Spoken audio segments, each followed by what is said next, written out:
बता रहे हैं। जी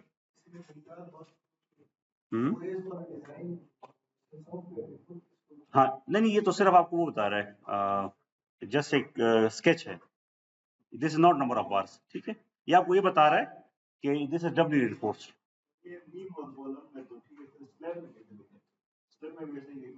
स्लैब में जब जाएंगे मैं दिखाता हूँ, ठीक है। स्लैब में मैंने बताया था कि ज्यादा प्रेफरेबल सॉफ्टवेयर इज सेफ, ठीक है।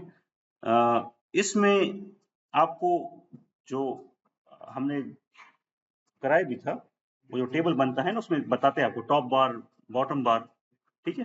तो वो मैं आपको बताता हूँ। तो इसको भी आप प्रिंट करके लगा सकते हैं अपने जो आपकी रिपोर्ट है उसमें लगा सकते हैं। तो ये देखिए आपको बता रहे कि बॉटम पे भी और टॉप पे भी रिइंफोर्समेंट बता रहे हैं आपको, ठीक है। तो डबल रिइंफोर्स हो गया ये। अच्छा ये हो गया। और इसमें कुछ I think this is enough for the frame. अभी हम जाएंगे उसमें वॉल में, ठीक है। बल्कि पहले स्लैब कर लेते हैं ताकि आपको क्लियर हो जाए। अभी यहाँ पे हम डिफाइन लोड कॉम्बिनेशंस में जाएंगे और एड डिफॉल्ट कॉम्बोज में जाके कंक्रीट स्लैब डिजाइन करेंगे, ठीक है। और इसको कन्वर्ट टू यूजर डिफाइन कर लेते हैं ताकि हमें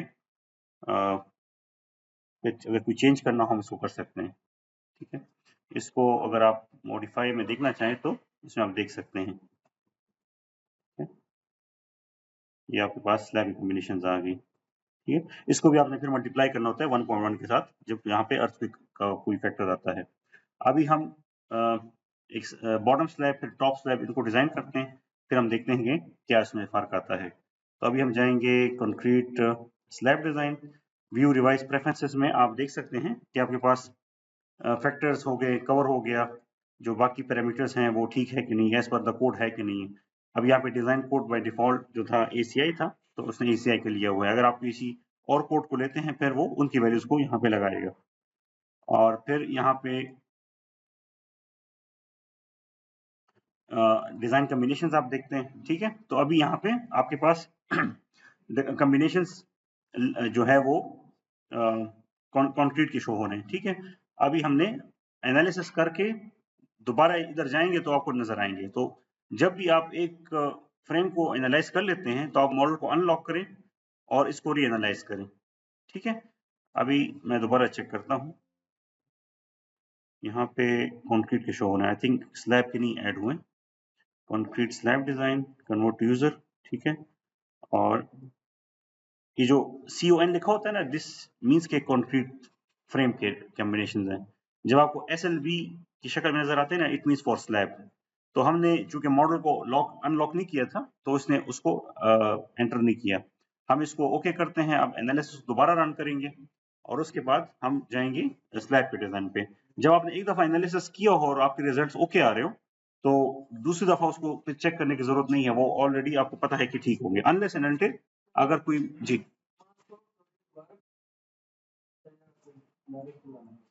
मास सोर्स हम देख लेते हैं कि रिजल्ट्स क्या शो करता है। आइडियली तो आपको मास सोर्स और डायफ्राम चेक करना होता है, ठीक है।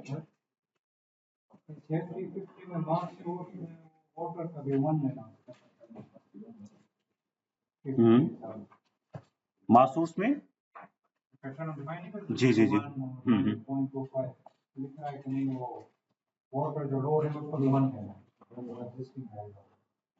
वो अभी हम वॉल जब करेंगे उसमें हम लेंगे, अभी तो हम फ्रेम कर रहे हैं ना। अभी हमारे पास जो कॉम्बिनेशन हमने लिए हुए हैं ना, यहाँ पे हमने सिर्फ फ्रेम के लिए हुए हैं, ठीक है। जब आप ACI 318 के जो कॉम्बिनेशन है ये वाले 350 के सॉरी ये वाले, ये जब आप एंटर करोगे ना फिर आप लोगे। अभी तो हमने एंटर नहीं किया ना, अभी जो मैंने आपको करवाया है वो फ्रेम का करवाया है सिर्फ, ठीक है। इसको जब लोड कॉम्बिनेशन एंटर करेंगे फिर आप वो कॉम्बिनेशन लगाएंगे, ठीक है। अभी मैं सिर्फ फ्रेम का आपको कर रहा हूँ। अच्छा तो यहाँ पे मास सोर्स को हम देख लेते हैं कि आपके पास अर्थक्वेक में डिस्प्लेसमेंट आ रही है कि नहीं आ रही। तो यहाँ पे अर्थक्वेक आपको डिस्प्लेसमेंट शो हो रही है, इट मींस कि है, लेकिन आइडियली आप इसको चेक किया करें, मास सोर्स एंड डायफ्राम एक दफा दोबारा चेक किया करें। अदरवाइज रूटीन में तो हो जाता है लेकिन एक चेक करने में कोई हर्ज नहीं है। अभी हम जाएंगे डिजाइन में और यहाँ पे कंक्रीट स्लैब डिजाइन, ठीक है। पहले हम सेलेक्ट डिजाइन कॉम्बिनेशंस करेंगे। तो अभी देखें आपके पास ऑटोमेटिकली यहाँ पे आ गए कॉम्बिनेशंस, ठीक है। हमें दोबारा से पुश करने की जरूरत नहीं है कि हम उसको दोबारा से पुश करें। स्टार्ट में अगर आपने देखा तो नहीं आए थे।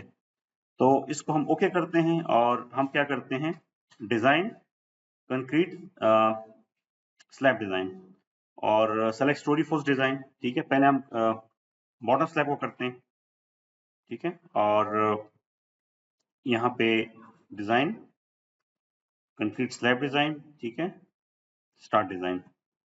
ये आपको थोड़ी देर में डिजाइन करके दे देगा, ठीक है। अभी चूंकि वॉल हमने नहीं डिजाइन किया तो उसकी कोई वॉलीज आपके पास नहीं है। हम बॉर्डर प्लेन में जाएंगे, इसको अप्लाई करेंगे तो आपको इस तरह की ये शेल नजर आने शुरू हो जाएगी, ठीक है। ये अगर आप देखिए, इसको थोड़ा जूम करता हूँ। अच्छा, ये अभी by default finite element analysis है। एक आपको मैंने स्ट्रिप मेथड बताया था कि आप इसमें इस तरह स्ट्रिप्स ड्रॉ करते हैं। ये अगर आपके पास स्लैब है तो उसमें आप क्या करते हैं, डिजाइन स्ट्रिप्स ड्रॉ करते हैं।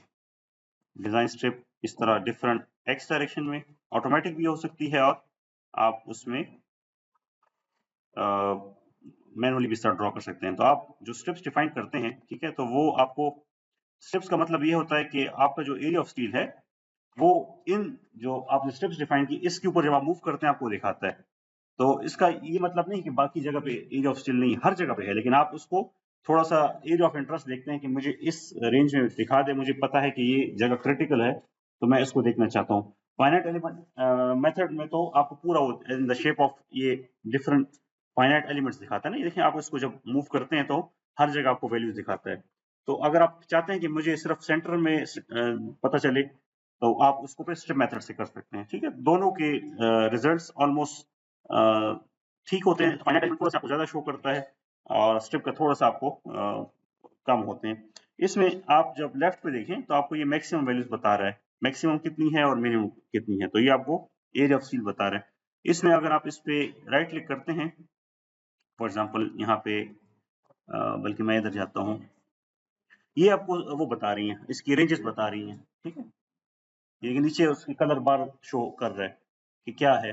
फिर उसका अगर आप देखें ना, वो यूनिट है e⁻³ मतलब ये 0.00 वाली टर्म्स में है। नहीं नहीं, ये एरिया ऑफ स्टील है, देखे ना, ये देखिए ऊपर लिखा हुआ है टॉप, टॉप एरिया ऑफ, ये वाला टॉप रीबार इंटेंसिटी नजर आ रही है, विजिबल है कि नहीं है?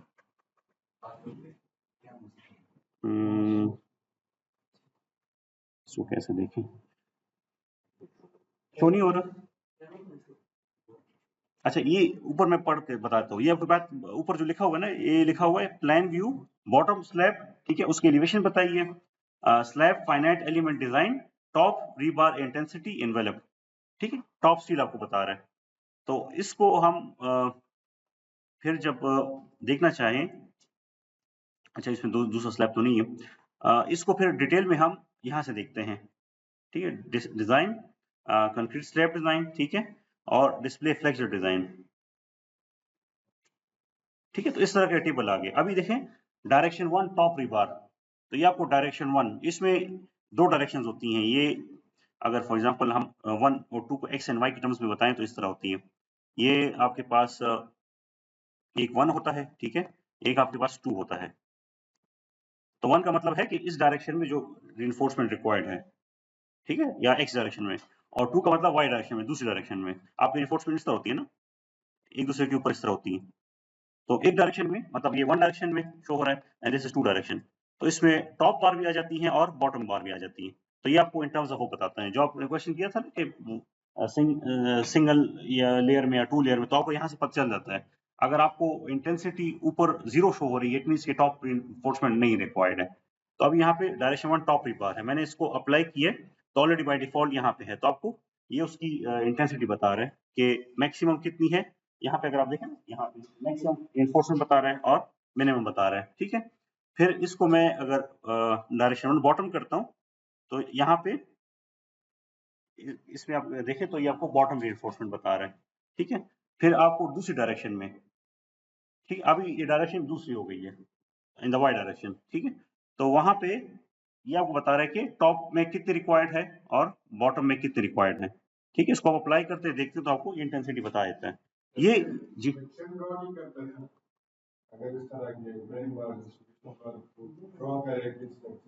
नहीं नहीं, वो आप डिटेलिंग में देख सकते हैं, लेकिन जो इसका डिटेलर है बहुत ज्यादा, मतलब वो आपको टू द स्केल नहीं ड्रॉ करता, मतलब वो इस तरह है कि पूरे कमरे को एक शीट में वो स्क्वीज कर रहा था, तो वो बहुत ज्यादा माइन्यूट हो जाते हैं। उसमें आप देख सकते हैं लेकिन इतना हेल्पफुल नहीं होता वो। डिटेलिंग प्रेफरेबली खुद की जाती है क्योंकि आपको वो ज्यादा बेहतर अंदाज में बना सकते हैं।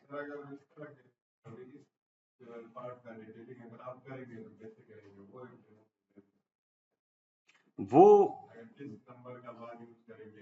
मेरे पास एक्सेल शीट यहाँ पे मैं देखता हूँ, अगर है तो मैं दिखा देता हूँ। सेकंड, अब ये देखें, ये आपके पास रिइंफोर्समेंट है, ठीक है, रिक्वायर्ड रिइंफोर्समेंट। इसमें आपको टॉप बार बॉटम बार यहाँ पे शो हो गई है, ठीक है। फिर आपने डिटेल इसको ऐसे करना है कि आप इससे फॉर एग्जांपल यहाँ पे एक्सपोर्ट का ऑप्शन है, ठीक है, DXF DWG फाइल, इसमें आप इसको एक्सपोर्ट करते हैं, ठीक है। आपको जो प्लान है ना ये सारा एक्सपोर्ट हो जाता है वहां पे, ठीक है। मैं इसको ट्राई भी करता हूँ, अगर यहाँ पे ऑटोकैड मेरे पास इंस्टॉल हुआ तो यहाँ पे कॉलम लेआउट कर देते हैं, ठीक है। चलो इसको करते हैं जनरेट और इसको देखते हैं कहाँ पे सेव हुआ है। यहाँ पे डी में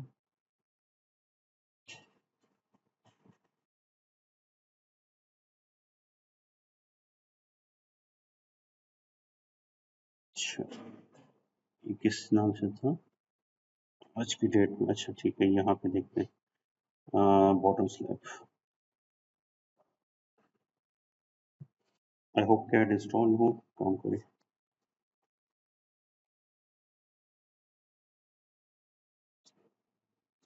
डिटेलिंग जो है ना ये आपका 40-50% एफर्ट ये होती है, मतलब जितना हमने काम किया ना दिस इज ओनली 40% या 50%, 50% काम डिटेलिंग है, ठीक है, थोड़ा सा लिबोरियस काम है वो। चलो जब तक ये ओपन होता है मैं बाकी चीज आपको बता देता हूँ, ठीक है। जी जी, 3D में, 2D में, एलिवेशन ये वाला। अच्छा, ये आपके पास ये बेसिकली कंटोर्स की शक्ल में आपको एरिया ऑफ स्टील बता रहा है, उसकी इंटेंसिटी बता रहा है, ठीक है। तो ये अगर आप देखें, ये 1.4 e⁻³ मतलब ये 0.0014, ये जो पर्पल कलर है ये बता रहा है कि यहाँ पे एरिया ऑफ स्टील है 0.0014 इंच स्क्वायर, ठीक है। फिर ये जो ब्लू है 20.2, यहाँ पे ये जो बीच में जस्ट लाइक वाटर शेड आपको नजर आ रहा है, तो यहाँ पे इंटेंसिटी है 0.002, पॉइंट क्या बनती है, एक सेकेंड, ये अगर हम देखना 20 एक्सपोनेंट नहीं, ये तो एक्सपोनेंट नहीं है तो -0.2 हो गया, ठीक है। तो 0.2 अगर आप नंबर 4 बार का एरिया ऑफ स्टील देखें तो क्या होता है 0.2, ठीक है। तो दिस शोज के नंबर 4 बार यहाँ पर रिक्वायर्ड है। इसको आप इस तरह भी देख सकते हैं, डिस्प्ले, ये जो एक्सेल शीट मैं आपको दिखा रहा हूँ ना ये वाली, यहाँ पे ये वाली देखिए, इसमें हमने वो वैल्यू फॉर एग्जांपल हमने वो वैल्यू उठाई है, आप एज्यूम करके उसकी वैल्यू है 0.052, ठीक है। और इसको हम अगर बार्स की शक्ल में देखेंगे तो आपको नंबर ऑफ बार्स रिक्वायर्ड कितने हैं और उसकी स्पेसिंग है वो आपको बता देता है। ये हम वो जो एरिया ऑफ स्टील का फॉर्मूला लगाते हैं, AS रिक्वायर्ड बाय प्रोवाइडेड, ठीक है। आपको नंबर ऑफ बार्स और फिर उसकी स्पेसिंग मल्टीप्लाई बाय 12 करते हैं, वो फॉर्मूले हैं यहाँ पे सारे। तो आप वहां से, मैंने आपको इसलिए बताया एक्सेल शीट हम इसलिए यूज करते हैं कि हमें काम आसान कर देता है, तो वहां से हम मैक्सिमम वैल्यू उठाते हैं और यहाँ पे लगा देते हैं, ठीक है। फिर हमें वो बता देता है कि कौन सा रीइंफोर्समेंट रिक्वायर्ड है और फिर आपको नंबर ऑफ बार्स पता चल जाती है, ठीक है। तो फिर हम उसको ये जो फॉर्मूलेस हैं ACI 315 ये तो खैर उसके हैं ACI 350 के हैं, लेकिन अगर आपके पास दूसरा कोड हो आप उसके भी देख सकते हैं। तो इससे हम मिनिमम मैक्सिमम दोनों देख सकते हैं, ठीक है। तो ये इस तरह आप करते हैं। तो यहाँ पे अगर फॉर्मूला कहीं पे लिखा हो मैं आपको दिखाया तो फुल क्लियर हो जाएगा। अब फॉर एग्जाम्पल ये है, ठीक है। अगर आप बेंडिंग मोमेंट उठाते हैं और एरिया ऑफ स्टील निकालना चाहते हैं, फॉर्मूला से गिवन है। यहाँ से आप मैनुअली भी इसको मोमेंट्स की शक्ल से भी कर सकते हैं। अगर आप कहते हैं कि मैं एरिया ऑफ स्टील मुझे नहीं चाहिए, मैं बेंडिंग मोमेंट वैल्यूज उठा के अपनी चेक करूं, तो आप उसको भी कर सकते हैं, ठीक है। तो सारे तरीके आप कर सकते हैं। और इसमें क्या है, अच्छा ऑटोकैड ओपन करते हैं। ये फॉर एग्जांपल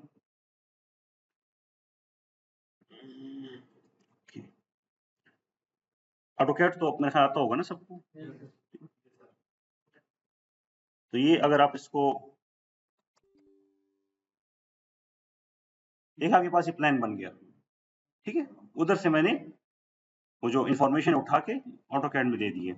अब इसमें डिटेलिंग जब आप करते हैं तो आपको पता है कि जैसे हम इंजीनियरिंग पढ़ते थे, ठीक है, इस तरह आप बार्स मैनुअली लगाते हैं एक लेयर में, ठीक है, और फिर दूसरे लेयर में ये पॉलीलाइन की शक्ल में।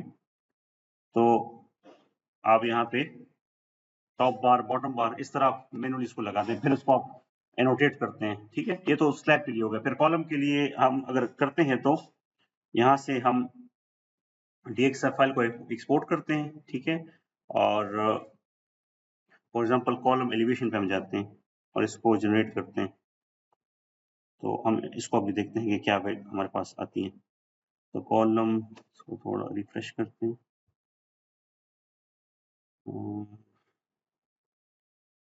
जनरेट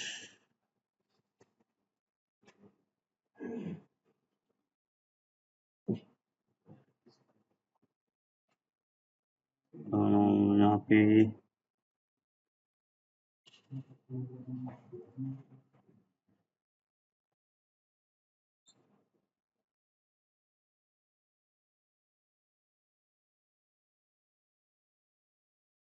यहाँ पे ड्रॉ नहीं किया असल में। कॉलम शायद हमने वो डिजाइन वो कर दिया ना, कैंसिल कर दिया। अभी सब स्लैब पे नजर आ रहा है, इसलिए वो नजर नहीं आ रहा जी।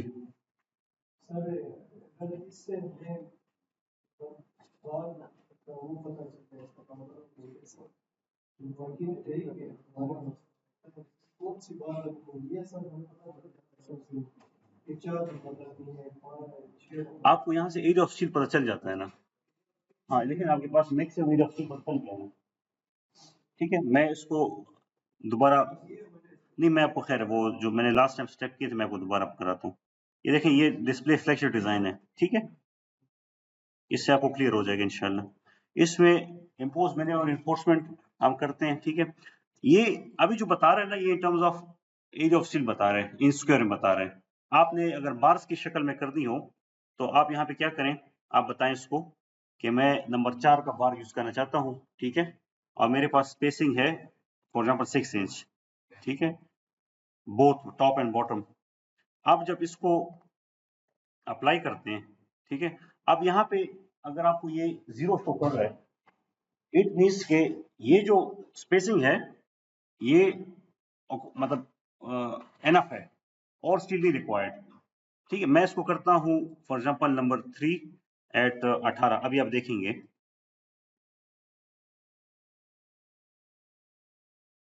ठीक है। अभी आप देखें, मुझे कुछ ना कुछ एरिया ऑफ स्टिल दिखा रहा है, इट मीन्स के एडिशनल मुझे इतना रिक्वायर्ड है। मैं इसको स्पेसिंग कम करता हूँ, इसको मैं करता हूँ 12 इंच, ठीक है। अभी आप देखें, अभी भी थोड़ा कुछ है तो मैं इसको 6 इंच पे ले आता हूँ। अब देखें ये 0 हो गया है। इट मीन्स कि अगर आप नंबर 3 एट 6 इंच प्रोवाइड करते हैं टॉप एंड बॉटम में, तो वो आपका एरिया ऑफ स्टिल सेटिस्फाई कर रहा है, ठीक है। इससे आपको इजीली पता चल जाता है कि मुझे क्या है। अभी फॉर एग्जांपल मैं इसको 9 इंच करता हूँ। ये याद रखिए कि मैंने आपको बताया था कि हमेशा 3 के मल्टीपल में करें, स्पेसिंग इस तरह ना करें कि 5.5 इंच या 4.5 इंच। हमेशा 3, 6, 9 इस तरह चलते जाएं तो बेहतर होता है। अभी देखिए यहाँ पे अगर 9 इंच पे मैं करता हूँ तो मुझे एडिशनल स्टील रिक्वायर्ड है। ये देखिए नजर आ 0.0261, ठीक है। तो मतलब number 3 at 9 inch spacing enough नहीं है, मुझे और स्टील रिक्वायर्ड है, या तो मैं इसको नंबर 4 करता हूँ, फिर आप देखिए शायद ये 0 हो जाए। ठीक है, इसको मैं करता हूँ नंबर 4 9 इंच, अब देखो वो 0 हो गया। तो इस तरह भी आप चेक कर सकते हैं। ठीक है, फिर अगर आपने इन टर्म्स ऑफ, हाँ जी हाँ जी हाँ जी, डायग्राम से देख के भी आप कर सकते हैं। अगर आप एक्सेल पे नहीं जाना चाहते, इस तरह करना चाहिए, इस तरह भी आप कर सकते हैं। ठीक है, नहीं ये तो आपको डिजाइन करके दे रहा था, आपको पता चल गया ना कि जो मेरे रिजल्ट्स हैं उसमें एरिया ऑफ स्टील क्या रिक्वायर्ड है और उसकी स्पेसिंग क्या रिक्वायर्ड है। आपको जब स्पेसिंग ज्यादा करते हैं तो ऑटोमेटिकली आपको, अगर फॉर एग्जांपल डिजाइन आपको बता रहे 6 इंच, आपने 9 इंच कर दी, तो डेफिनेटली आपने डिजाइन से हट गया थोड़ा सा, तो फिर आपको बताता है कि नहीं आप और रिक्वायर्ड जी। बीम कॉलम में, हाँ जी कर सकते हैं, लेकिन ये बीम कॉलम में तो आपको समरी मिल जाती है ना, जो टेबल मैंने आपको दिखाया था उसमें आप डिसाइड करते हैं कि मिनिमम स्टील क्या है, मैक्सिमम स्टील क्या है, उसको फिर आप एरिया ऑफ स्टील पे डिवाइड करके आपको नंबर ऑफ बार्स पता चल जाते हैं। ठीक है, थोड़ा सा इसमें डिफरेंस है, ये समझ आ गया सबको। ठीक है, स्लैब इस तरह करते हैं, ये जो स्टेप्स हैं ये वाले, ये सेम डायलॉग बॉक्स, ये सेफ में भी इसी तरह ही है।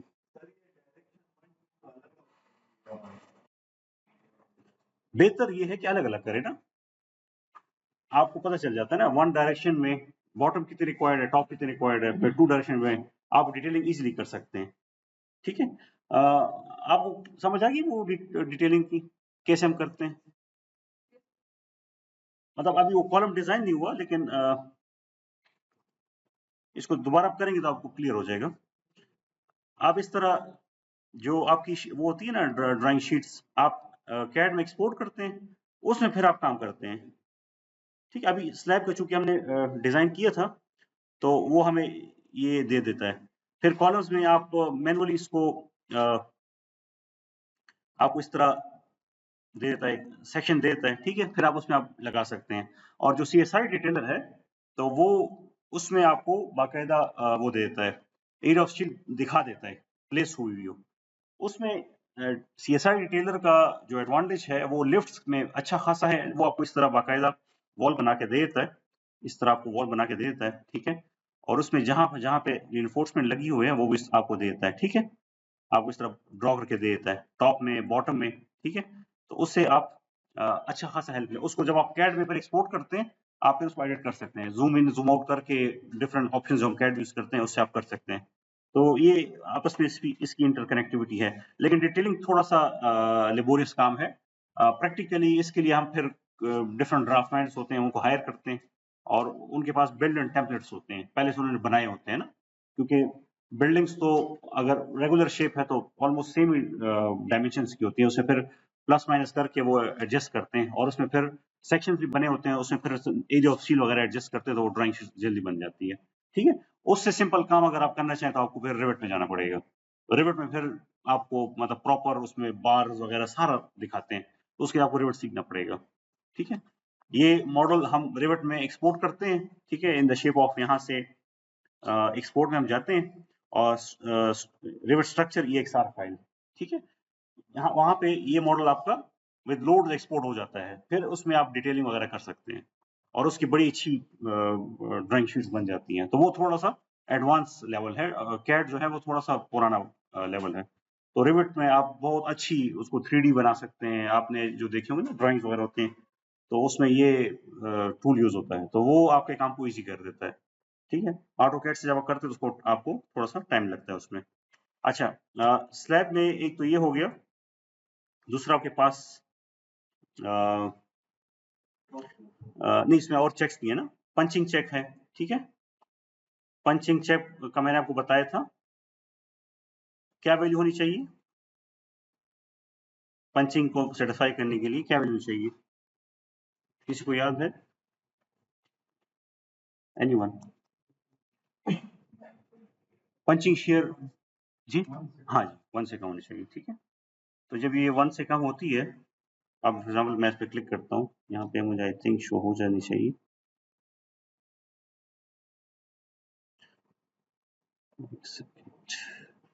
एलिवेशन,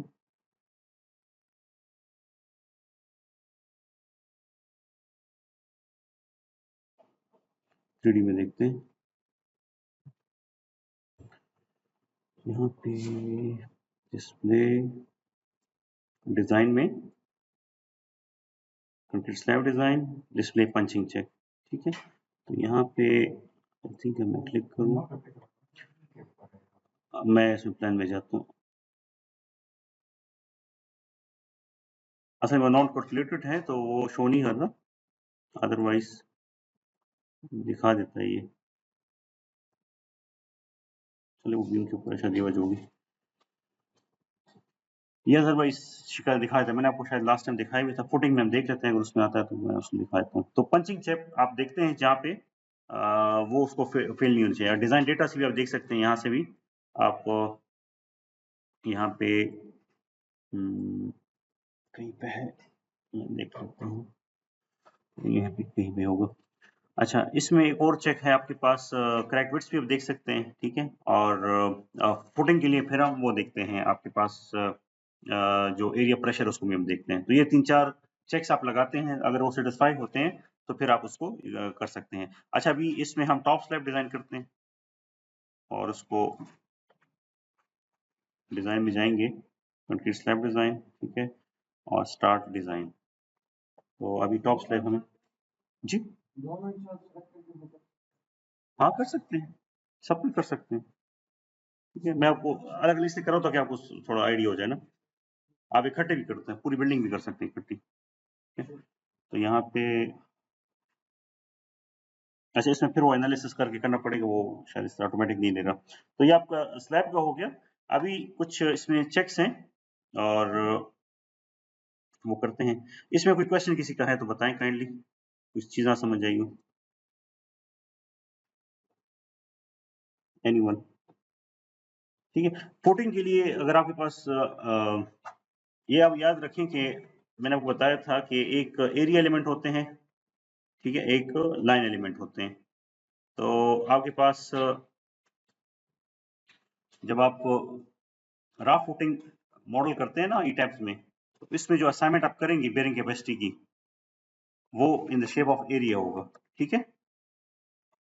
और जो दूसरा है आपके पास पाइल है, तो उसके लिए लाइन असाइनमेंट होती है। मैंने इस तरह की लगाई थी शीट, मैं दिखा देता हूँ आपको।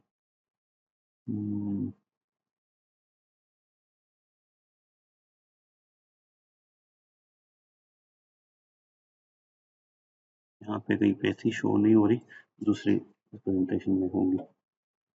यहाँ पे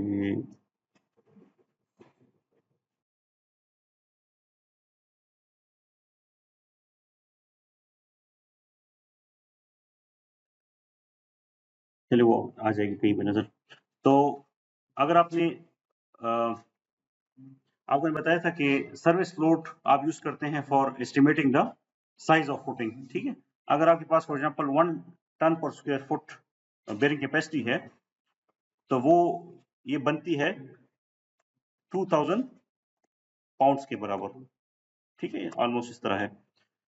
तो सब ग्रेड मॉडुलस हम कैलकुलेट करते हैं, फिर इसमें एंटर करते हैं। अब सब ग्रेड मॉडुलस की जो वैल्यू है वो डिफरेंट है, ई टैब्स में डिफरेंट है और सेफ में डिफरेंट है, मतलब यूनिट्स के टर्म्स में। कहीं पे वो पाउंड पर क्यूबिक फुट में होती है, कहीं पे किप पर क्यूबिक फुट में होती है, ठीक है। और कहीं पे पाउंड पर इंच में होती है। तो वो कन्वर्जन हम पहले से मैनुअली करते हैं और फिर उसकी वैल्यूज हम वहाँ पे लगाते हैं, ठीक है।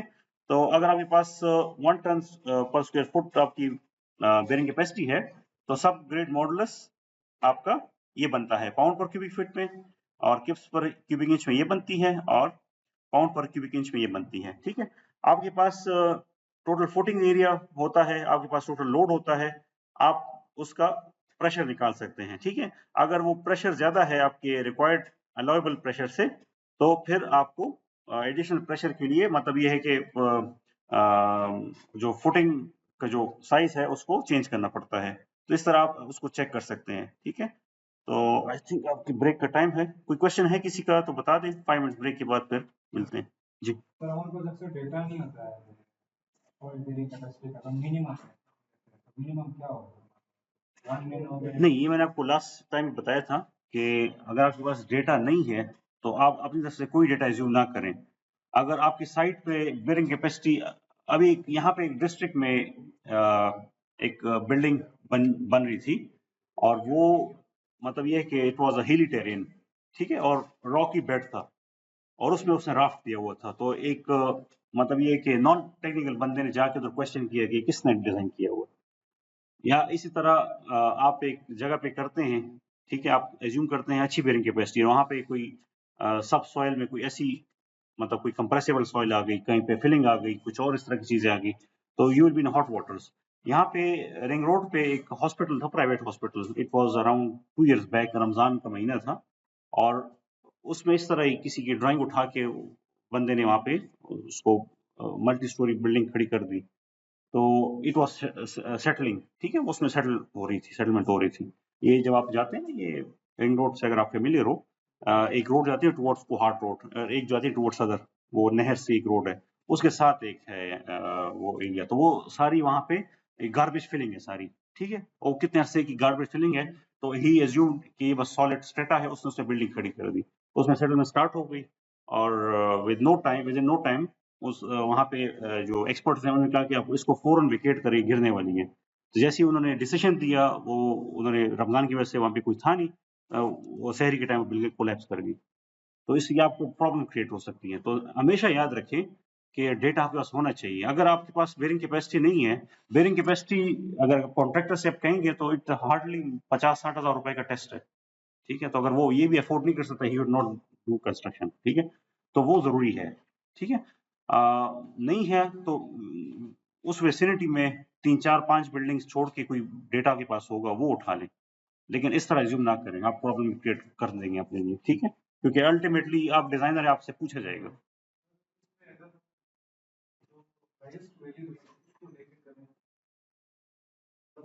करते हैं, ठीक है, अभी हम थोड़ा सा वो देखते हैं, वॉल्स का देखते हैं, ठीक है, उसके बाद फुटिंग का करेंगे, तो इसको हम अनचेक करते हैं, ठीक है। अच्छा, अभी वॉल्स के केस में हम यहाँ पे इसके कॉम्बिनेशंस हैं, ये आपने मैनुअली एंटर करने होंगे, क्योंकि ACI 350 बाय डिफॉल्ट आपको सॉफ्टवेयर में नहीं मिलेगा। तो उसके लिए आपने फिर यहाँ पे डिफाइन लोड कॉम्बिनेशंस में आपने ऐड न्यू कॉम्बो करना होगा, ठीक है, और यहाँ पे सारे कॉम्बिनेशन ऐड करने होंगे। ये 18 कॉम्बिनेशंस हैं। अगर आपके पास कहीं पे सॉइल का लोड होगा, कहीं पे सॉइल का लोड होगा, ठीक है, तो वो सॉइल का लोड नॉर्मली आपको पता है कि अंडरग्राउंड वाटर टैंक में होता है, तो आप वो कॉम्बिनेशन लेंगे, अदरवाइज वो जीरो हो जाएगी, आप नहीं लेंगे। और जहाँ पे वाटर है तो वाटर का आप ले लेंगे। तो ये फॉर एग्जांपल मैं कॉम्बो 1 ऐड करता हूँ, इसमें आपके पास डेट है, सरचार्ज आपके पास जो ऊपर लोड होता है, ठीक है, या सुपर इम्पोज डेड लोड जिसे हम कहते हैं, तो इसको सरचार्ज कहते हैं। सरचार्ज भी आपके पास अंडरग्राउंड वाटर टैंक में होता है, और ओवरहेड में नहीं होता, तो ये जीरो हो जाएगा। तो यहाँ पे आपके पास क्या आ जाएगा, dead load plus water load आ जाएगा। तो अब इसको ऐड करते हैं, ये आपके पास डेड लोड आ गया, ठीक है, और आपके पास फिर यहाँ पे फिनिशेस का लोड आ जाएगा, ठीक है, और क्या है यहाँ पे, और नहीं है, हाँ जी, ये वन कर करेंगे। अब यहाँ पे वाटर का आ जाएगा, 1.4 है यहाँ पे, है ना, सारे कॉम्बिनेशन है ना, अभी तो हम एक का देख रहे हैं। वाटर का कहाँ गया, ये सर लेटर अच्छा ये है यहाँ पे, ठीक है, ठीक है, ये आपके पास एक कॉम्बिनेशन आ गई। अच्छा, फिर इसमें अब 18 कॉम्बिनेशंस, इट्स टाइम टेकिंग, तो मैं सारा नहीं कर पाऊंगा, मैं एक दो आपको करता हूँ कि आपको थोड़ा सा आइडिया हो जाए। चलिए ये 18 देखते हैं। इसमें आपके पास डेड है, अर्थक्वेक है और वाटर है, ठीक है। तो डेड आपके पास 0.9 है, इसको देखते हैं, डेड आपके पास। अच्छा, इसमें अब चूंकि मैनुअल आप ऐड कर रहे हैं, ठीक है, तो इसमें आपको 1.1 से मल्टीप्लाई करने की जरूरत नहीं है, ठीक है। इसको हम कर देते हैं कॉम्बो 18। वो जब आप डिफॉल्ट यूज करते हैं ना, तब आप उसमें फिर ये करते हैं, ठीक है। इसको कर देते हैं फिनिशेस, पहले वाला मैंडेट के साथ 1.4 नहीं किया, अच्छा अच्छा, इसको करते हैं, ठीक करते हैं, इसको 0.9, ठीक है। इसमें आपके पास वाटर का है, lateral water pressure, vertical water pressure, ठीक है, और ये कितना है इसका, 1.7, ठीक है, 1.7, जी जी जी जी वाटर आ गया ना।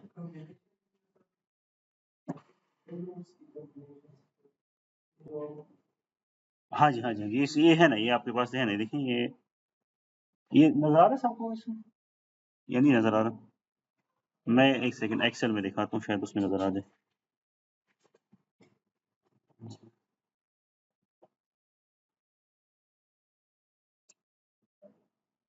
अब नजर आ रहा है? ठीक है, यही कॉम्बिनेशन है। ठीक है, तो इसमें देखिए ये डेड लोड है, ये वाला डेड लोड है। ठीक है, आपके पास ये क्या,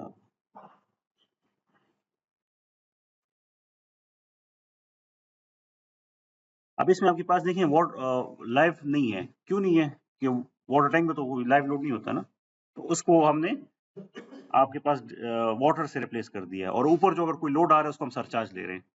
ठीक है, तो सरचार्ज में अगर आपके पास ऊपर कोई नॉर्मली तो लाइव लोड नहीं होता, लेकिन अगर आपकी ऑक्यूपेंसी ऐसी है कि उस पर आपने कोई कमरा बनाया हुआ है, कोई बंदा यूज कर, फिर आप वो ऐड करेंगे उसमें। ठीक है, जितना आप फैक्टर डेड का ले रहे हैं उतना आप लाइव कर लेंगे, अदरवाइज उसमें जरूरत नहीं है। तो ये कॉम्बिनेशन है सारी, ये मैंने उसी को वहां पे पेस्ट किया हुआ है। ठीक है, ये आपको जब वो मिलेगी, पीडीएफ मिलेगी, तो उसमें आपको क्लियर होगा।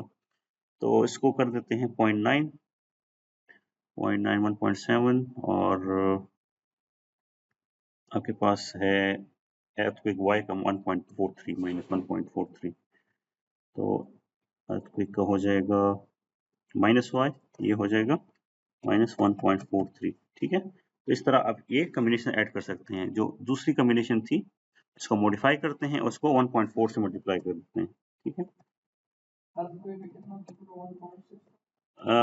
ये जो कॉम्बिनेशन है आपके पास, सॉरी, इसमें आपके अर्थक्वेक वाई का बता रहे हैं 1.43 माइनस 1.43 यहाँ पे। ठीक है, मैं इसको शीट में दिखा देता हूँ, ये आपके पास ये, ठीक है, ये आपके पास ये वाली। ठीक है, तो इस तरह आप इसको सारा ऐड करते जाएंगे। ठीक है, अभी टाइम की वजह से हम सारा नहीं कर सकते, तो मैं आपको बेसिक करा, लेकिन थीम वही है। ठीक है, आप इसको इस तरह करें, तो हमारे पास जो रिजल्ट्स आएंगे वो भी मतलब एक्यूरेट नहीं हो, क्योंकि सारी कॉम्बिनेशन में ऐड नहीं, लेकिन आपको सिर्फ आइडिया हो जाएगा कि कैसे होता है।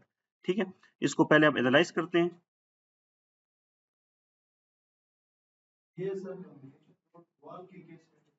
जी जी जी, वो वाटर टैंक के लिए हम कर रहे हैं। ठीक है, वाटर टैंक की जो वॉल है उसके लिए कर रहे हैं।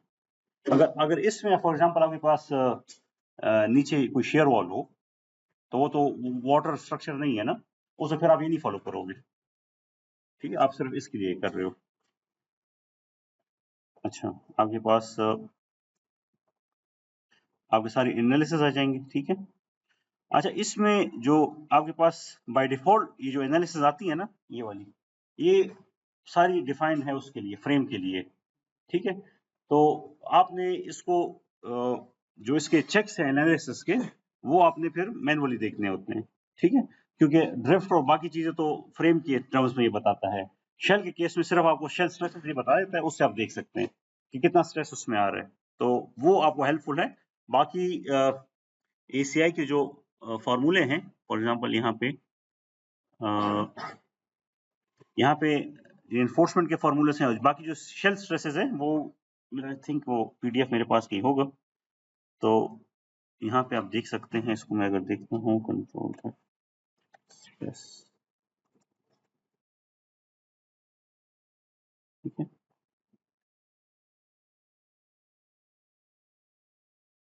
इसमें आप चाहें तो, ठीक है, तो ये आपके पास डिफरेंट, आगे जाएंगे तो ये स्ट्रेसेस हैं। ठीक है, तो इस तरह आप इन फॉर्मूलेस को यूज करते हुए अपने स्ट्रेसेस को कैलकुलेट करके चेक करेंगे। ठीक है, और वो जो फ्री बोर्ड का आपने बताया था, तो वो भी यहाँ पे गिवन है। ठीक है, तो ये डॉक्यूमेंट आप पढ़ लें, आपको काफी इससे हेल्प हो जाएगी। अभी ये की मदद से हमारा काम बहुत सिंपल हो गया। अगर आप चैट जीपीटी को डॉक्यूमेंट देते हैं, हम आप उसे पूछते हैं मुझे समराइज करके, तो आपको समराइज करके दे देता है। ठीक है, तो अभी काम बहुत सिंपल हो गया। आपको अगर आपने उसको उर्दू में अपने लिए समझना हो, उसको बता देते हैं, इवन आपको वॉइस जनरेट करके दे देता है। तो अभी काम सिंपल है, ठीक है। तो ये सारे यहाँ पे इसके डिफरेंट चैप्टर्स हैं, इसको काइंडली आप पढ़ लें, आपको काफी हेल्प हो जाएगी फॉर दिस। ये पीडीएफ आपके पास है या मैं शेयर कर दूं?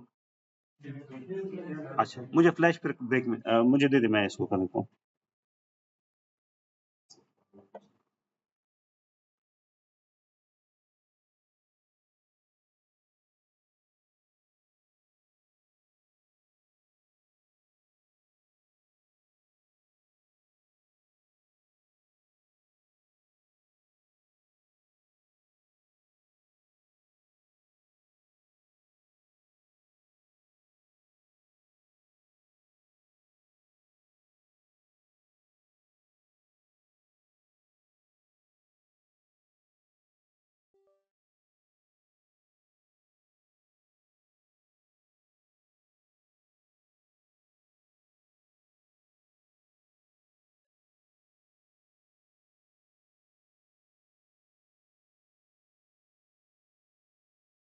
ठीक है, ये आपके पास आ गई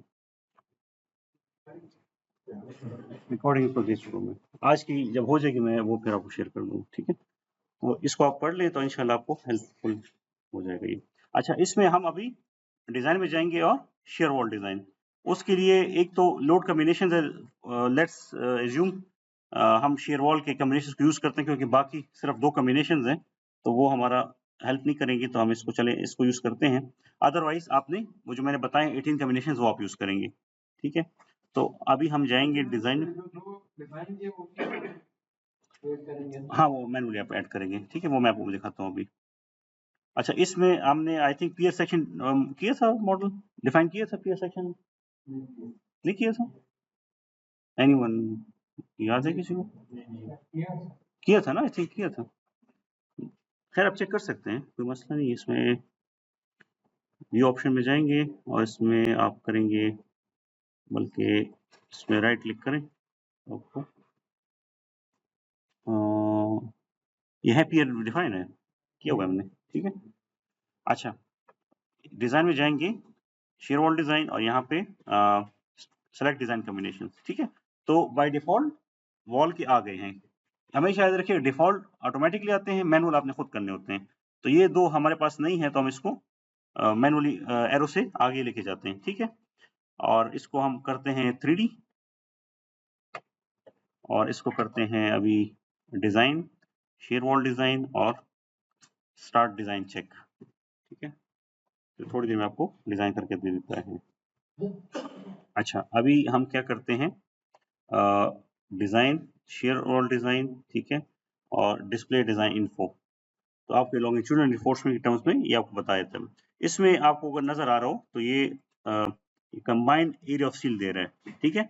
ये अगर आपको नजर आ रहा है 15.8 समथिंग, इस पे अगर मैं राइट क्लिक करता हूँ, हाँ जी, इसमें एक सेकंड मैं एलिवेशन में जाता हूँ, तो ये आपका कंबाइन जो पूरे पियर पे एरिया ऑफ सील है वो दे रहा है। इसको आपने डिवाइड करना होगा पियर लेंथ पे। ये देखें, अभी आपके पास कल मैंने आपको इस तरह की शीट दिखाई थी ना, तो ये अभी आपके पास इसमें काफी इंफॉर्मेशन है, ठीक है। आप किसी से डिजाइन शीट मांगे, आपको ये प्रोवाइड कर दे वो, इट मीन्स कि उसने डिजाइन किया हुआ है, ठीक है। अगर वो नहीं किया हुआ तो आपको नहीं देगा वो। तो इसमें आपके पास पियर, उसको हमने P1 डिफाइन किया हुआ है, उसकी टोटल लेंथ है, ठीक है। आपके पास एरिया ऑफ स्टील क्या है, 16 समथिंग था, 18 को आप इस पर डिवाइड करें तो आपको एरिया ऑफ स्टील आ जाएगा, कोई पॉइंट्स नहीं होगा, ठीक है। तो वो आपका एरिया ऑफ स्टील होगा, उसको फिर आप कन्वर्ट करें नंबर ऑफ बार्स में, तो आपके पास वो मॉडल्स ऑफ इलास्टिसिटी बता रहा है। मैं थोड़ा जूम कर देता हूँ, ठीक है। तो हाँ, पियर की लेंथ है। हमने क्या किया था, हमने यहाँ पे, ये अगर आपके पास वॉल है ना, ये एक वॉल है, ठीक है, ये आपके पास दूसरी वॉल है, ठीक है, और ये तीसरी है, और ये चौथी है। हमने सबको कंबाइन एक पियर डिफाइन किया था, ठीक है। अगर आप सेपरेट करते हैं, अगर आप इसको P1 करते हैं, ये आपके पास P2 हो जाती है। तो रिक्वायरमेंट एक तो हमारे पास लोड कम्बिनेशन वाला इशू है ना, ठीक है। दूसरा ये कि हमने शायद जो थिकनेस है ज्यादा प्रोवाइड की हो, वाटर टैंक की, तो ये आपको पता चल जाता है ना कि क्या होना चाहिए था। ठीक है, ये तो सिर्फ एक वो है, एक आपको एक हैंड्स ऑन प्रैक्टिस देनी है। एक्चुअल में तो इस तरह नहीं हो सकता, कोई गलती वगैरह हो सकती है, क्योंकि लोड कम्बिनेशन और बाकी चीजें हमने उसको थोड़ा अभी उस तरह नहीं किया जैसा होना चाहिए था। तो अगर आप इसको इंडिविजुअल करते हैं ना, फिर आपने अगर आपकी अभी पियर की लेंथ है कितनी थी, 528 इंच थी ना, ठीक है, तो वो इस सब को मिला के बनती है P1 P2 P3 P4। फिर अगर ये इंडिविजुअल होती है और फॉर एग्जांपल इसकी लेंथ है 60 इंच, ठीक है, तो ये आपको इसका अलग से एज ऑफ स्टील देगा, इसका अलग से देगा, ठीक है, इसका अलग से देगा और इसका अलग से देगा। उसको फिर आप डिवाइड करेंगे इस लेंथ पे, तो आपको रिक्वायर्ड एज ऑफ स्टील मिल जाएगा। तो ये थोड़ा सा इसमें आपको ये चेक करना पड़ता है कि आप अपने पास लिखा करें कॉपी वगैरह पे कि मेरे पास जो पी मैंने डिफाइन किया पियर, तो वो क्या है, वो इंडिविजुअल मैंने ली हुई है कि ओवरऑल ली हुई है, तो इससे आपको आइडिया हो जाता है। दूसरा, फिर आपके पास अब ये रिक्वायर्ड इन्फोर्समेंट है, ठीक है, रिइंफोर्समेंट रेशियो भी दिया हुआ है, ये वो कोड बेस्ड चेक है, ठीक है। आपके पास मोमेंट की वैल्यू भी दी हुई है और लोड की वैल्यू भी दी हुई है, आप इसे लेके फिर आप इसको कर सकते हैं, खुद भी डिजाइन कर सकते हैं। फिर आपको देखिए शेयर जो है शेयर इन्फोर्समेंट वो भी दी हुई है, क्या बनती है टॉप बॉटम।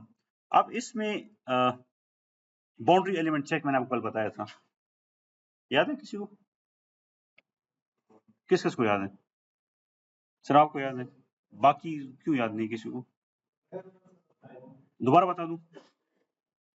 नहीं खैर पूछें, दोबारा बता दूं, ठीक है, आपको रिवाइज हो जाएगा। नई चीज होती है वो थोड़ा सा टाइम लेती है सीखने में, खैर कोई मसला नहीं। मैंने आपको ये बताया था कि अभी हम, एक आपकी ये वॉल है, ठीक है, दूसरी आपकी ये वॉल है, तीसरी आपकी ये वॉल है, ठीक है, और चौथी आपकी ये वॉल है, ठीक है। जैसे मैंने आपको मॉडलिंग में 2-3 चीजें बताई थी, अगर आप वो कर लेते हैं तो आप water tank, swimming pool, overhead, underground कोई भी कर सकते हैं, ठीक है, या any type of liquid retaining structure आप कर सकते हैं। इसी तरह अगर आपको ये चीज आ गई, तो आप इजीली डिसाइड कर सकते हैं कि मुझे इस वॉल में कॉलम रिक्वायर्ड है कि नहीं रिक्वायर्ड, ठीक है। अभी हमने विदाउट कॉलम किया था, तो मुझे रिजल्ट ही शो कर रहा है, एक तो मैंने उसकी स्टिफनेस को जो वैल्यूज हैं वो कम रखी, अगर मैं ज्यादा रखता ना तो हो सकता है मुझे चेक दे देता कि आपको रिक्वायर्ड है। ये आपको ये बताता है ना कि आपकी जो एलिमेंट है वो सेटिस्फाइड कर रहा है रिजल्ट्स को कि नहीं कर रहा। अगर ये आपको देता है ना कि नॉट रिक्वायर्ड, इट मीन्स कि यहाँ पे कोई कॉलम रिक्वायर्ड नहीं है। जब ये आपको कहता है ना कि रिक्वायर्ड, वो जो मैंने आपको शीट दिखाई थी ये वाली, ये मैं आपको दिखा देता हूँ दोबारा, आप इसको कंपेयर करें इसके साथ, कहाँ गई ये वाली, ठीक है, इसको मैं फुल स्क्रीन करता हूँ, ठीक है, नजर आ रही? इसमें अगर देखिए इतनी एडिशनल लेंथ आपको चाहिए, या तो मतलब आप कैसे प्रोवाइड करेंगे, लेंथ तो आप नहीं इंक्रीज कर सकते, आप उसकी थिकनेस इंक्रीज करेंगे, ठीक है, या उसके आप कोई कॉलम देंगे, तो वो ड्राइंग जब आप करते हैं ना, फिर ये आपको जब इस तरह का मैसेज देता है ना, इट मीन्स के अभी वो सेटिस्फाइड हो गया, ठीक है। अदरवाइज देखिए इसमें अभी बावजूद इसके कि आपने डिजाइन किया हुआ है, बावजूद इसके कि आपको रिजल्ट्स आए हुए हैं, वो फिर भी कहता है कि boundary element check is not satisfying, it means के this design is not adequate. तो अभी एज अ इंजीनियर जब आपको चीज पता है और आप डिजाइनर से पूछें, तो you are one step ahead of them, ठीक है। तो ये मतलब स्किल्स जब आपको आती है तो आप यू कैन चैलेंज एनीवन, जब नहीं आती तो फिर you can be outsmarted bye anyone. तो ये चीजें जब आप सीखते हैं फिर आपको पता चलता है एज अ डिजाइनर भी और एज अ क्लाइंट भी कि जो मेरा डिजाइन है एडिक्वेट है कि नहीं है, ठीक। अभी एटलीस्ट इतना तो होगा कि आप वाटर टैंक या कोई भी शेयर वॉल में आप ये पूछ सकते हैं कि you have the boundary element check, ठीक है, तो वो अगर उसको आता हो वो आपको दे देगा, अगर उसको नहीं आता होगा तो वो बता देगा कि जी मुझे खुद मतलब नहीं पता इतनी इस चीज का, ठीक है। तो ये चीजें फिर आपकी सेटिस्फाई हो जाती है, ठीक है, आई होप समझ आ गई होगी। अच्छा, तो ये फिर हम क्या करते हैं, उसका तरीका क्या होता है, फॉर एग्जाम्पल आपके पास ये एक वॉल का सेक्शन है, ठीक है, फिर ये दूसरा वॉल है और यहाँ पे ये कॉलम है। तो इसमें मैंने आपको बताया सेक्शन डिजाइनर एक ऑप्शन होता है, बताया मैंने आपको, याद है? बाकी नहीं है किसी को? चलो मैं दिखा देता हूँ, कोई मसला नहीं है। जब ना पता हो खैर पूछा करें, there is no harm in asking anything, ठीक है। ये टेबल समझ आ गई आपको, इसमें वैल्यूज कैसे कैलकुलेट होती है, ठीक है। अच्छा, इसमें हमारे पास डिफाइन में सेक्शन प्रॉपर्टीज में फॉर एग्जांपल कोई भी सेक्शन हम डिफाइन कर रहे हैं, वॉल सेक्शन कर रहे हैं, ठीक है। अभी तो लॉक्ड है तो वो शायद हमें उधर ना लेके जाए, लेकिन मैं दोबारा देखता हूँ फ्रेम सेक्शन, ठीक है, मॉडिफाई शो। चलिए इसको अनलॉक करेंगे फिर मैं आपको बताऊंगा, फिलहाल इस पे कंसंट्रेट करते हैं। तो आपके पास जो रिजल्ट्स आते हैं ये, इस पे फिर आप इस तरह की एक्सेल शीट बनाते हैं, उसमें ये चेक्स लगाते हैं मिनिमम। अब ये जो पैरामीटर्स हैं ये मेरे ACI 350 के पैरामीटर्स हैं, ठीक है। जब आप नॉर्मल शेल वॉल के लिए करोगे फिर आप पे उसके पैरामीटर उस कोड के लगाओगे जो मिनिमम और मैक्सिमम स्टील है। अब यहाँ पे आपको मिनिमम वर्टिकल रिबार और फॉर टेम्परेचर श्रिंकेज और मैक्सिमम फ्लेक्चर रिबार, ये सारा आपको बताता है। तो आप अपनी वैल्यू को देख सकते हैं कि वो मिनिमम से ज्यादा होनी चाहिए, मैक्सिमम से कम होनी चाहिए, ठीक है। अगर वो मिनिमम से कम है इट मीन्स कि आपका डिजाइन बहुत ज्यादा वो है, लो है, आपको एटलीस्ट मिनिमम तो फॉलो करना है, फिर मिनिमम पे आप जाते हैं। लेकिन अगर मैक्सिमम से है तो you are going for a brittle thing, आपने डक्टाइल जो है डक्टिलिटी को उसको इंश्योर करना है, फिर आप उसमें थोड़ी सी फ्लेक्सिबिलिटी ऐड करनी है ताकि वो आपका मिनिमाइज हो सके। फ्लेक्सिबिलिटी कैसे ऐड होगी? आप सेक्शन बढ़ाएं, जो स्ट्रेंथ है थोड़ी सी रिड्यूस करें ताकि वो स्टील की स्ट्रेंथ को बैलेंस कर सके, इस तरह फिर आप करते हैं और वो डक्टाइल रेंज में चला जाता है। किसी का कोई क्वेश्चन था इसमें? नथिंग। अच्छा, तो ये आपको समझ आ गई। अच्छा, इसमें अभी हम इसको देखते हैं और डिस्प्ले डिजाइन। अच्छा, इसमें ये भी आप देखेंगे ना, verify analysis versus design section, ठीक है। तो अगर ये मैच कर रहा है तो आपकी वो आपस में टैली कर रही हैं, अगर वो नहीं कर रहा इट मींस कि समथिंग इज देयर। फिर आपके पास यहाँ पे डिस्प्ले डिजाइन इन्फो में आपके पास इसमें की काफी चीजें हैं, और आइडेंटिफाई ऑल फेलियर्स, ठीक है। ये आपको फ्रेम में भी शो होता है और इसमें भी शो होता है। आप जब इसे करते हैं तो ये आपको दिखा देगा, कहीं पे कहीं फेल हो रहा हो ना मेंबर, वो आपको दिखा देगा, और नहीं है तो वो आपको इस तरह आपका आइडेंटिफाई PM फेलियर, ठीक है, लोड मोमेंट जो फेलियर है। तो काफी चीजें इसमें आपको हेल्प आउट हो सकती है, ठीक है। आपके पास अगर आपको ETABS आता हो तो आप किसी डिजाइनर से उसकी फाइल मंगवा के सारी चीजें खुद भी देख सकते हैं कि उसने एक्यूरेट की है कि नहीं की। उसमें आप मॉडिफाइड्स देख सकते हैं, उसमें आप ये बाकी चीजें देख सकते हैं कि मेंबर्स पास हो रहे हैं, फेल हो रहे हैं। तो पर्सनली मैं अक्सर क्लाइंट से जो आपके डिजाइनर से मैं मंगवाता हूँ, फिर उसको हम वेरीफाई करते हैं, ठीक है। तो ये चीजें आप आई होप समझ आ गई होगी। तो मैं इसको अनलॉक करता हूँ। अभी थोड़ा सा मैं सेक्शन डिजाइनर का आपको बताता हूँ, फिर उसके बाद हम फुटिंग पे जाएंगे, उसको फिर मॉडल करेंगे। तो ये अब सेक्शन प्रॉपर्टीज हम जाएंगे, फॉर एग्जाम्पल वॉल सेक्शन है, ठीक है। यहाँ पे नहीं, यहाँ पे तो नहीं है, यहाँ पे पहले इसमें जाते हैं फ्रेम में, सेक्शन प्रॉपर्टीज फ्रेम सेक्शन, ठीक है। अब ऐड न्यू प्रॉपर्टी, ठीक है। इसमें ये सेक्शन डिजाइनर है, नजर आ रहा है आपको? हमने तो सिंपल रेक्टेंगुलर सेक्शन किया था, इसमें आप सर्कुलर कर सकते हैं, ट्रेपेजॉइडल कर सकते हैं, इस तरह का प्रीकास्ट सेक्शन कर सकते हैं, स्टील सेक्शन कर सकते हैं, स्टील कॉम्पोजिट कर सकते हैं, ठीक है। और जनरल अगर कोई अनसिमेट्रिकल शेप हो वो आप कर सकते हैं, ठीक है। सेक्शन डिजाइनर में फिर आप जाते हैं, आप फॉर एग्जांपल आपके पास एक वो है, ये आपके पास कॉलम है, ठीक है। और इसके साथ आप क्या करते हैं,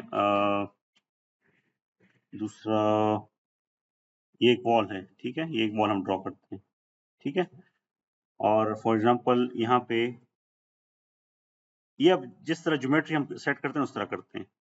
तो सेक्शन डिजाइनर में हम क्या करते हैं, वो जो वॉल होती है पहले तो अनसपोर्टेड होती है, ये जो कॉलम है उसके साथ ऐड हो जाता है, तो वो जस्ट लाइक आई सेक्शन बन जाता है।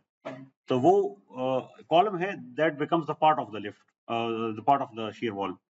तो वो उस कैपेसिटी को फिर इकट्ठे उसको रेजिस्ट करते हैं जो लोड्स आ रहे होते हैं, तो इसलिए आपका बाउंड्री एलिमेंट चेक फिर पास हो जाता है, ठीक है। तो ये अक्सर लिफ्ट के केस में ये इशू आता है। तो फिर हम इसको इस तरह सेट करते हैं। ठीक है, इसकी थोड़ी सी लिटरेचर आई थिंक यहाँ पे कहीं है, मैं आपको दिखा देता हूँ, आपको हेल्प आउट कर देगी वो। हाँ, ये नजर आ रही है आपको? इसमें शेयर वॉल में विजिबल है। एक आपके पास जनरल रिइंफोर्समेंट होती है, एक यूनिफॉर्म रिइंफोर्समेंट होती है, एक TNT compression and tension reinforcement होती है। ठीक है, तो क्या डिफरेंस है? ये डिफरेंस है दोनों में, तीनों में। ठीक है, नॉर्मली हम जनरल पे काम करते हैं, और CNT तब जब आपके पास इस तरह का बाउंड्री एलिमेंट इशू आ जाता है, तो एक मेंबर जब आपको वॉल पे लोड आते हैं तो एक कंप्रेस होता है, एक टेंशन में जाता है। ठीक है, तो उसको हम जब न्यूट्रल एक्सेस पे डिवाइड करते हैं तो compression member and tension member, CNT member, तो उसमें फिर वो चीज हम करते हैं। तो ये तीनों ऑप्शन आपको ETABS में अवेलेबल है, आप जिसको भी जिस तरह डिजाइन करना चाहो आप कर सकते हैं। ठीक, ये थोड़ा सा मतलब एडवांस है, लेकिन चले आपको बेसिक मैंने आइडिया दे दी है, आप उसको फिर यूज कर सकते हैं। अच्छा, अभी हम क्या करते हैं, पहले अपने फुटिंग को मॉडल करते हैं। ठीक है, और उसके बाद इसको, क्योंकि हमारे पास टाइम थोड़ा है तो कोशिश करेंगे इसको कंप्लीट करें। बेस पे जाएंगे। ठीक है, और सबसे सिंपल मैंने बताया था कि क्या है, राफ्ट मॉडल करना। ठीक है, तो आई थिंक हमने डिफाइन किया हुआ है स्लैब सेक्शन में राफ्ट। हाँ, किया हुआ है, फुटिंग की हुई है। हम क्या करते हैं, इस ऑप्शन यूज करते हैं और एक राफ्ट को ड्रा करते हैं। सॉरी, यहाँ से ये आपकी ड्रॉ हो गई। ठीक है, अभी यहाँ पे देखिए डायरेक्ट मैंने सेलेक्ट किया तो गलत है, मैं इसमें जो प्रॉपर्टी है वो फॉर एग्जांपल 14-12 इंच कर देते हैं। लेट्स सी क्या बनता है इससे। ठीक है, ये आपकी ड्रॉ हो गई, और हम इसको क्या करते हैं, ड्रॉ करने के बाद इसको थोड़ा एक्सटेंड करते हैं, क्योंकि ये अभी सेंटर ऑफ द कॉलम आ रही है। अगर आपके पास बाउंड्री जगह नहीं है तो एटलीस्ट कॉलम के एच तक तो जाएगी ना। तो हम इसको जितनी कॉलम की थिकनेस है उस तक, अभी हाफ ऑफ द कॉलम आ रही है, हाफ, अगर कॉलम आपका 15 इंच है तो इसको 7.5 इंच होना चाहिए। अगर आपके पास जगह है तो आइडियली थोड़ा सा और इसको एक्सटेंड करें, ताकि आपकी बेरिंग वो अच्छी आ जाए, बेरिंग प्रेशर कंट्रोल में आ जाए। तो हम क्या करेंगे, इसको एडिट में करेंगे, एडिट जाएंगे, एडिट शेल्स, और यहाँ से एक्सपेंड श्रिंक एरियाज।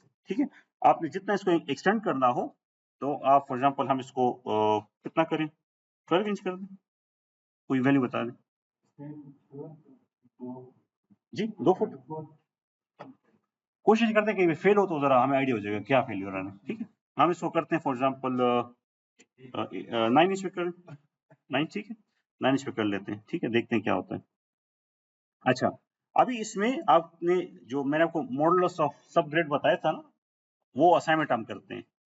आपकी जो बेरिंग कैपेसिटी की वैल्यू होती है ना, सबसे इंपॉर्टेंट चीज है कि बेरिंग कैपेसिटी है, वो आपके पास है तो आप उसको इजीली मॉडल कर सकते हैं। तो हम यहाँ पे हम क्या करेंगे, वैल्यूज देखते हैं हमारे पास क्या कैलकुलेट है।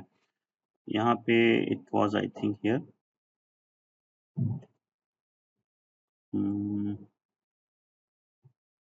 यहाँ पे कहीं पे मैंने शो की थी अभी आपको।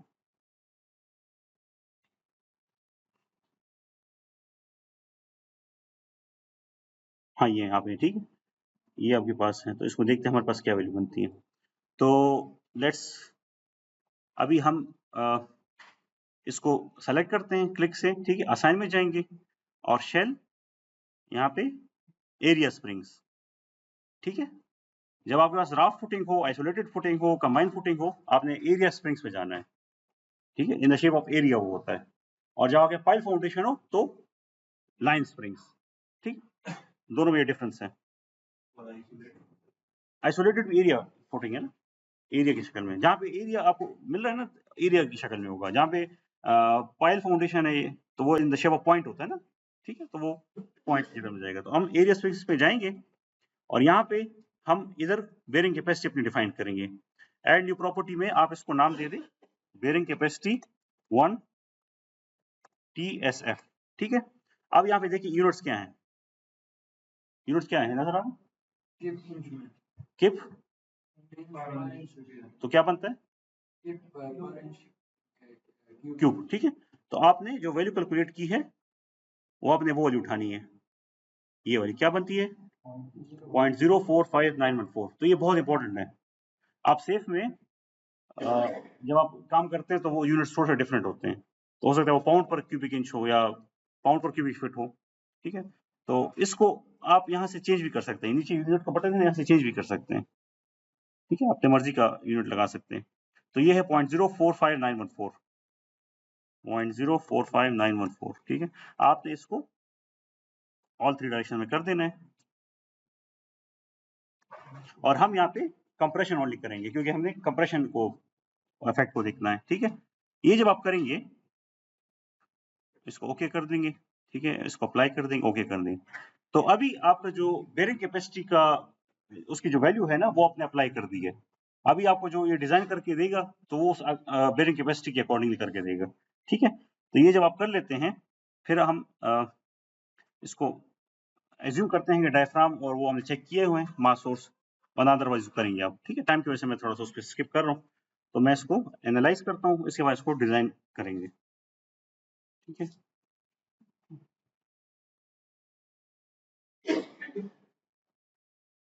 एनालिसिस होगी, अभी डिजाइन में जाएंगे, ठीक है, और कंक्रीट स्लैब डिजाइन, ठीक है, और यहाँ पे सेलेक्ट स्टोरीज फॉर डिजाइन। अभी आपने कौन से स्टोरी को डिजाइन करना है, बेस को, ठीक है। तो डिजाइन कंक्रीट स्लैब डिजाइन, और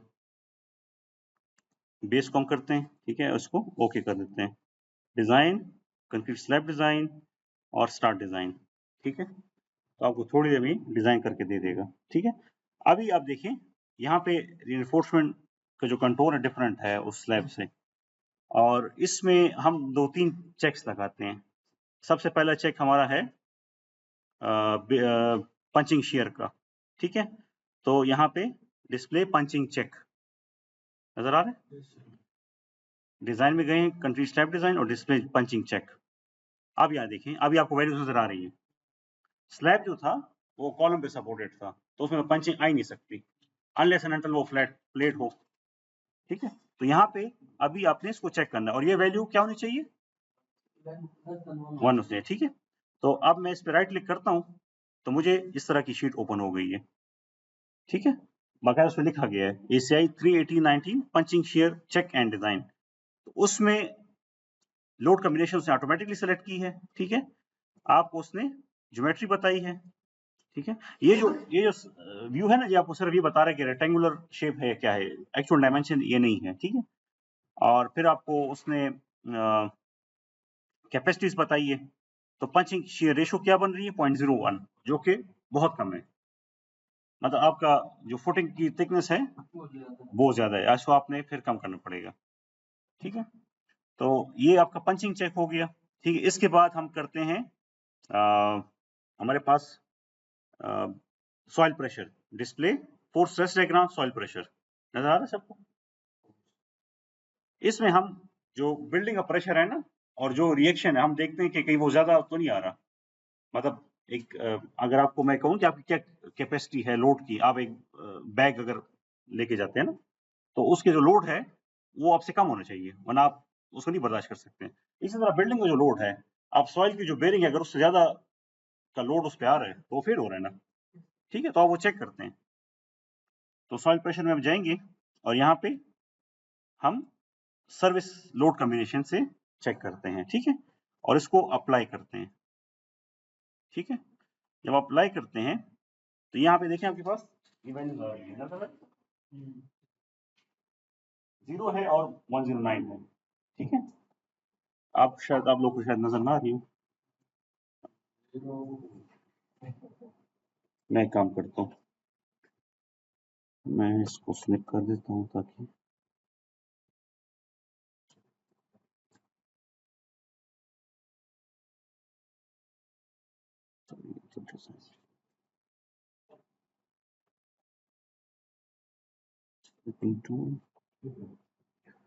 ये जरूरी है इसे मैं दिखाना, तो इसलिए मैं चाह रहा हूँ कि आप इसको देख लें। अब नजर आ रही, ठीक है। तो इसमें regardless of the sign negative का मतलब यह है कि कंप्रेशन में जा रही है, ठीक है। तो अब अगर आपके पास 1 टन पर स्क्वायर फुट है, ये जो यूनिट है ये पाउंड पर क्यूबिक पाउंड पर स्क्वायर फुट में है, ठीक है, पाउंड पर स्क्वायर फुट में है, ठीक है। तो अगर आपके पास वो अलग है, जो मॉडल सब ग्रिड्स मॉडुलस है वो अलग है। ये बाय डिफॉल्ट हमारे पास यूनिट्स पाउंड फीट है, तो आपको पाउंड पर स्क्वायर फुट में दे रहे हैं। तो अगर आपके पास 1 टन है तो उसका इक्विवेलेंट बनता है 2000, तो ये वैल्यू 2000 से कम होनी चाहिए। अगर 100 200 ऊपर हो जाए कोई इशू नहीं है, लेकिन ज्यादा ना हो। तो अभी ये हमारा जो बेरिंग चेक है उसको सेटिस्फाई कर रहा है, ठीक है। कौन कौन से दो इंपॉर्टेंट चेक्स हैं फुटिंग के लिए?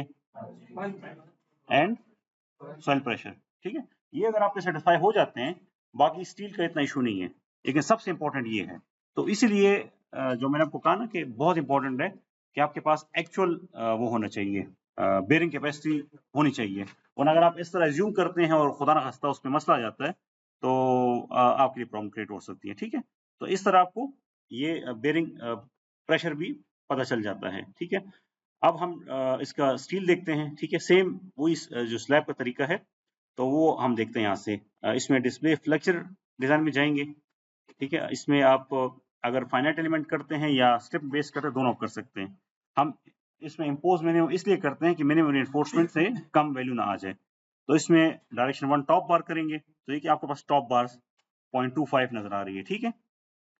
यहाँ पे आप देखें मैंने इसको टॉप बार किया हुआ, तो दूसरी आपको 0 शो हो रही है, मिनिमम 0 शो हो रही है, और 0.25 आपकी मैक्सिमम आ रही है, ठीक है। तो ये आपके पास बॉटम बार आ गई, ठीक है। फिर डायरेक्शन 2 में टॉप बार आ गई, ठीक है। और फिर डायरेक्शन 2 में बॉटम बार आ गई।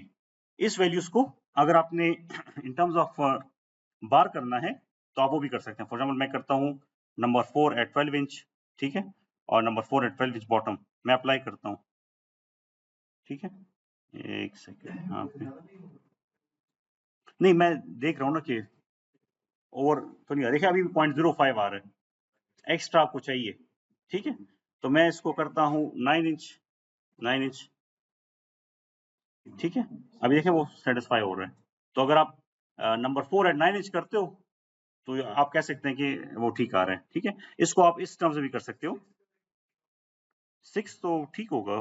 जब ज्यादा स्पेसिंग में सेटिस्फाई हो रहा है तो कम पे तो ऑटोमेटिकली होगा, नंबर ऑफ बार ज्यादा हो जाएंगी, ठीक है। इसको आप इस शक्ल में कर सकते हैं।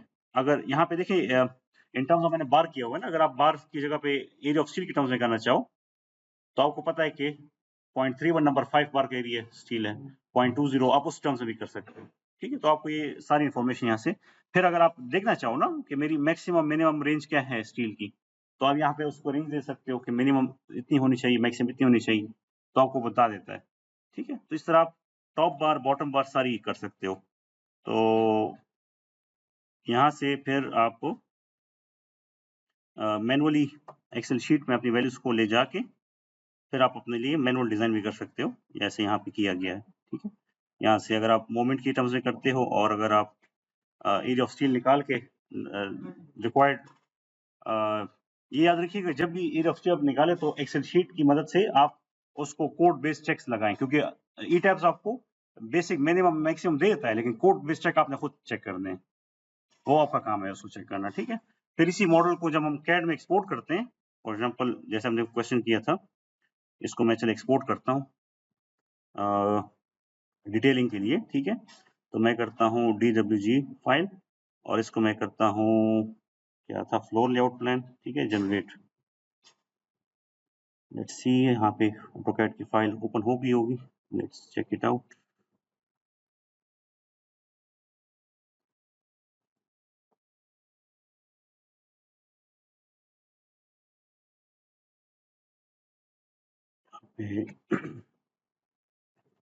कंप्यूटर में जाते हैं, ठीक है, और यहाँ पे हमारे पास टाइम था 10:53, ये आ गया, ठीक है, बेस आ गई, ठीक है। इसको zoom extend करो। तो ये आपके पास इस तरह का जो लेआउट है आ गया, तो इसलिए इजीली इसमें आप डिटेलिंग कर सकते हैं, ठीक है, यूजिंग द ऑटोकैड कमांड्स। तो आई होप आप लोग कुछ समझ आ गई होगी। तो that was all from my side. कोई क्वेश्चन हो तो काइंडली पूछ सकते हैं।